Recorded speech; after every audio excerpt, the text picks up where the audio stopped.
Hello guys, so what is up? It is Keegan here, and today I'm going to bring you guys another video. Today we're going to be talking about the Olympique Lyon season and how it has started, and it has certainly not started well, as you can tell by the thumbnail and the title.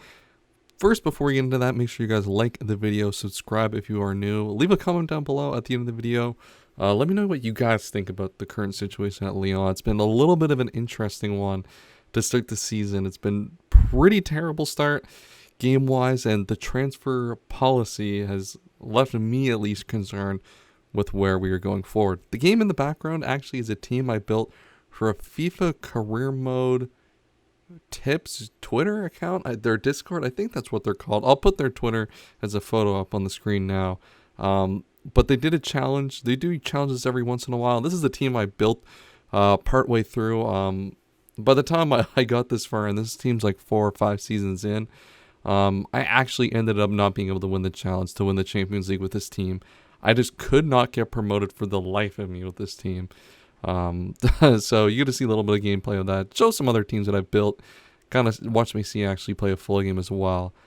But now, that's what you guys are here for, is not the career mode. It is for the discussion about Lyon and where we are going. And there's 3 main points I want to hit on in this video. And what I mainly want to talk about is why Juninho and Aulas have kind of failed this team catastrophically over, I would say, the past 2 seasons.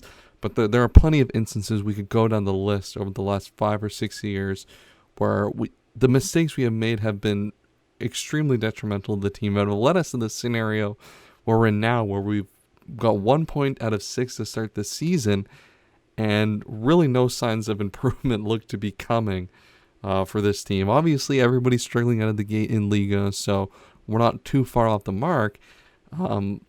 But there are no signs of improvement for this team. So let's start with the first one, and I think this is the biggest example of kind of where the problem is in terms of this team's transfer policy.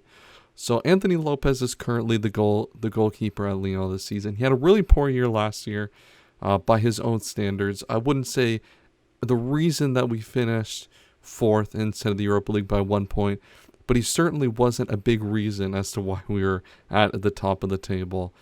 And the Onana situation and how we had gone in for him, there had been personal terms agreed, and we haggled for weeks over 1 to 2 million euros to end up for him deciding he just didn't want to move at that point.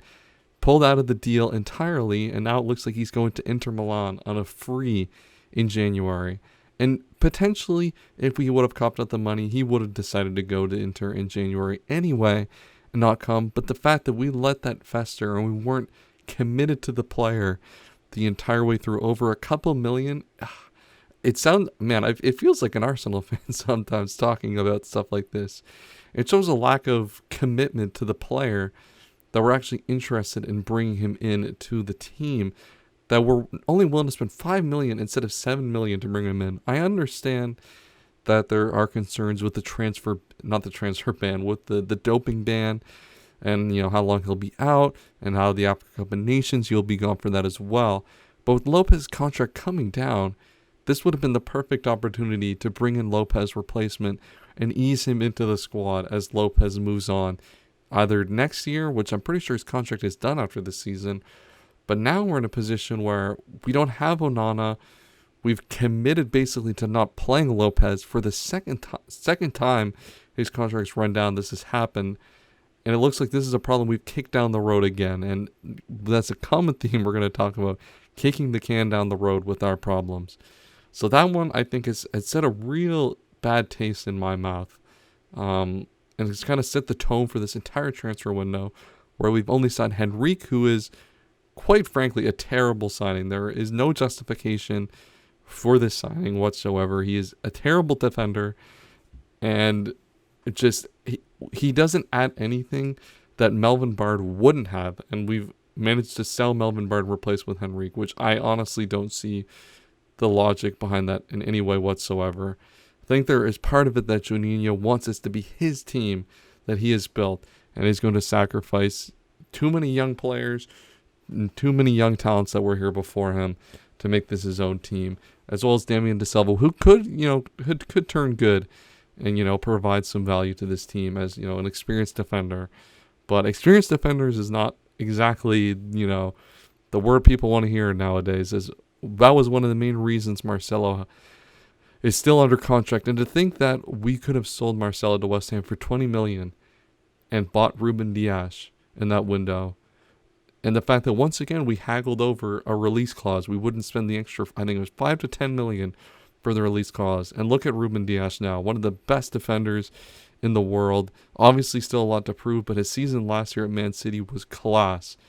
And to think we could have had him alongside, maybe we wouldn't have signed Denayer at that point in time. But if we sold Marcelo, we easily would have had the money to sign both, and that would have set us up for the next 5 years. Defensively, we even could have sold Ruben Dias off for an insane profit. But no, Marcelo is now scoring beautiful own goals against Anthony Lopez away to Angers. What a surprise. Now, the next two signings I want to talk about are, one of them I think I've come around to a little bit on. I'm not super excited on. One is an absolute joke.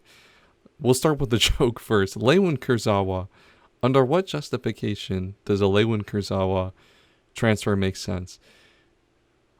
I don't understand. Obviously, Maxwell Cornet has been playing left back for the past, season and a half, and he's done a job, I think. I think fans, have been a little harsh on him. While I think he's not the answer, I think he has done an acceptable job given the circumstance Rudy Garcia and Juninho put him into and refused to resolve in the transfer window. And I think he did an all right job, but it's time that he move on.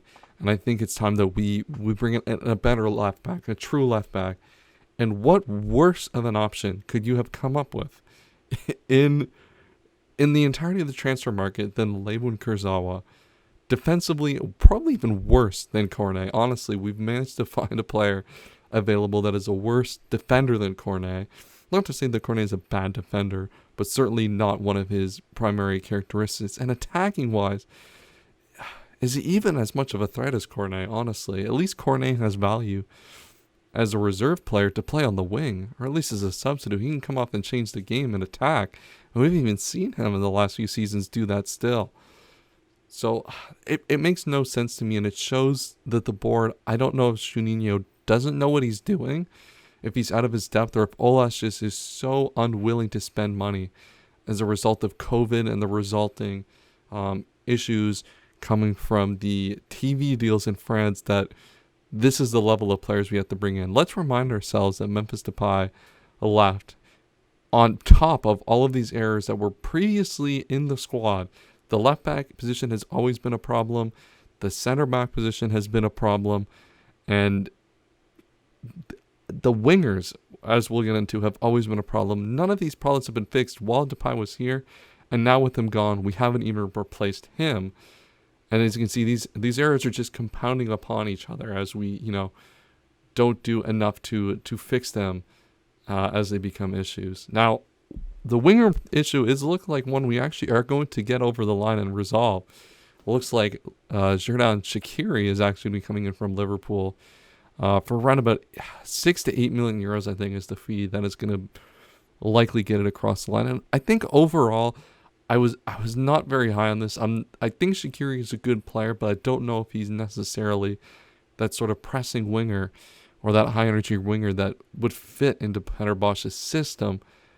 But I think at a certain point we need players to come in and play who are actually of a high quality. And while I don't think Shaqiri is necessarily of the highest quality that we could be going for, I think that he's definitely a player who can do a job for us and at least keep us where we are at. At this point, honestly, we should be competing for the Champions League spots. Maybe now we're destined for seasons of Europa League for the next few years. Will we try to figure out something and rebuild, or just wait for Aulas to pull the plug on Juninho, hopefully get the TV money back, and we build the team for later.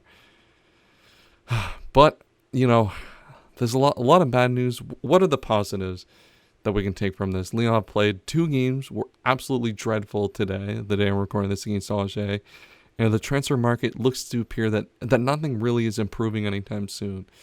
There's about 6 positions I could realistically name that we would need an improvement on. And the fact that we're probably not even going to improve on almost any of them, maybe one improvement, shows where the board's head at and makes you wonder if they actually are seeing what is happening. At this point, anything almost feels like a panic buy. I know it feels like, Lyon, we leave everything to the last minute almost at all times, but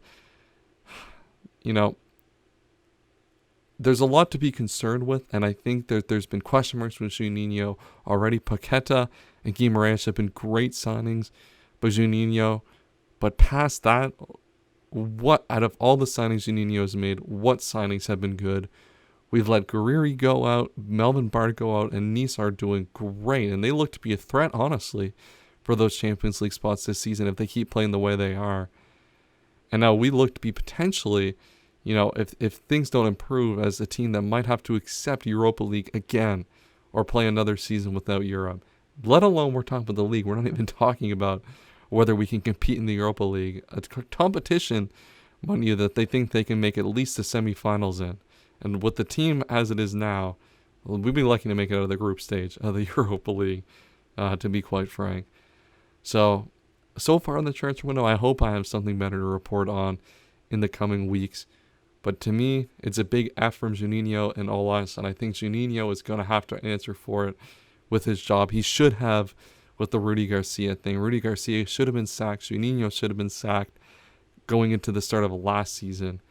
And it looks like we've persisted with them for too long, and the writing was on the wall, I think, for the most part with Juninho as sporting director. As much as I loved him as a player, as a sporting director, he has, I think, failed this club massively, and I think Aulas has failed to a large extent as well. I think he hasn't really set up Juninho for success.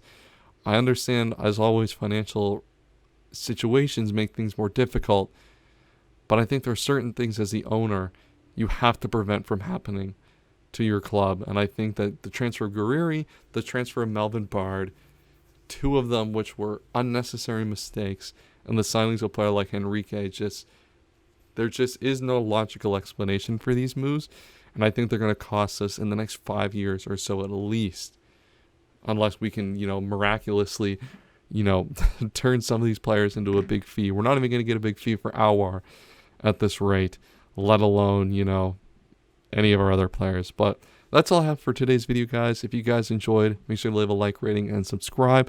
If you guys have any opinions as well on this Lyon situation, make sure to leave them in the comments down below. Be glad to hear what you guys have to think. That's going to be it for today's video. I will see you guys in the next one. And as always, have a wonderful day.